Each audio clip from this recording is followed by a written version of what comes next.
Hello, welcome to Knitting Advisor. Let's take a look here at how to do the long tail cast on left-handed and talk a little bit about why it might be a good idea to learn it this way round as well.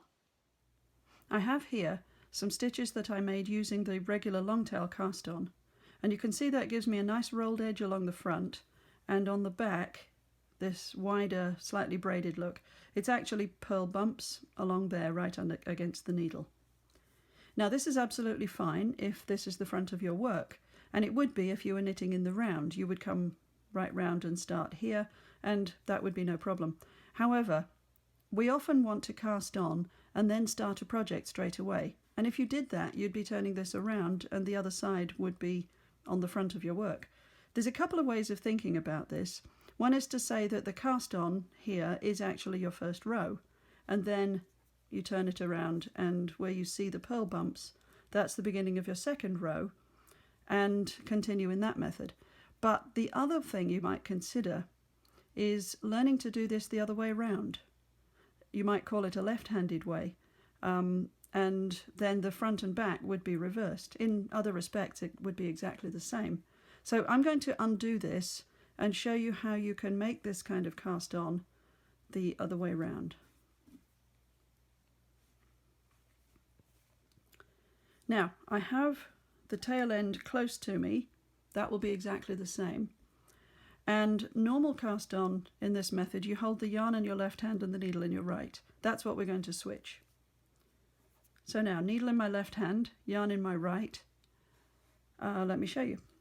Drape the yarn over the top of the needle and hold that in place. And then when you draw down, you have two threads to work with. A lot of people like to put a slip knot in here to create a base for that first stitch. I prefer not to have a knot in the corner of my knitting, but it's entirely a matter of choice. So if you want to put a slip knot in, you would do that here and put that first stitch on. So I'll show you a method without. Grasp the two together, take your finger and thumb down between the threads and spread out. And then turn your hand to face you, and you've got that familiar long tail shape where I'm pulling the yarn from between my thumb and finger. Now stitches are created by making a loop in the base yarn and pulling the stitches through those loops with the yarn from your finger. So start closest to you on your thumb, slide up and catch the yarn, making an E-shaped loop. You can see where it crosses over. Now with long tail, normally you're told to go over the top and pick up a stitch like that. But you can see straight away that that puts the stitch backwards on the needle. The leading thread is at the back. So that would cause two problems. One is it would make the stitches on the next row twisted, and also they would be difficult to knit into. So I'm going to pick them up by going under that yarn. And then you bring that stitch back through and release the loop with your thumb, go back next to your finger and tighten it. Rock a little if you need to at this point to get that tightened up. You can see I kept my finger there, which holds those two stitches apart and stops them getting too tight next to each other. So let's do that again. Slide up and make a crossed over loop, pick up a stitch, draw it through, and then pull up this way to tighten. Now it's important to pull up this direction because that holds the stitches apart and stops the edge being too tight. So pick up a loop, pick up a stitch, draw it through and tighten. Make a loop, pick up a stitch, draw it through and tighten.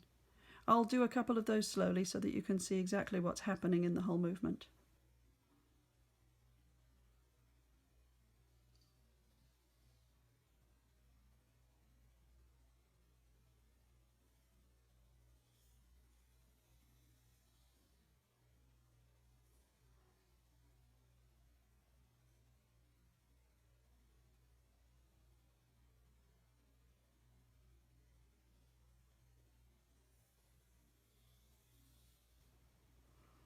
There we go.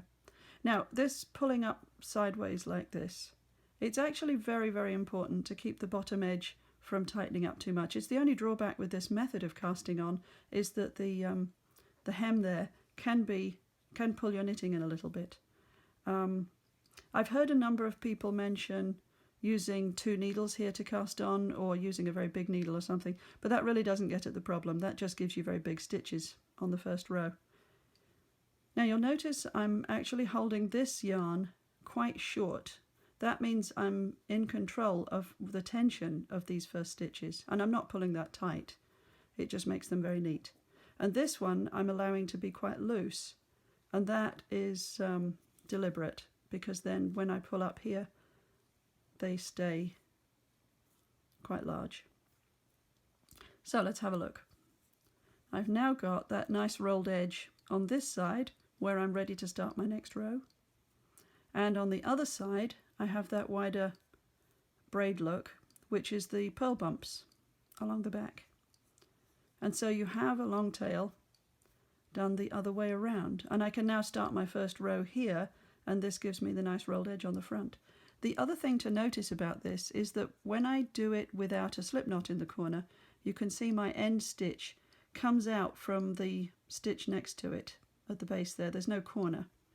So to make a better corner, I would normally cast on 1 more stitch than I need, and then at the end of the first row I would knit those 2 together.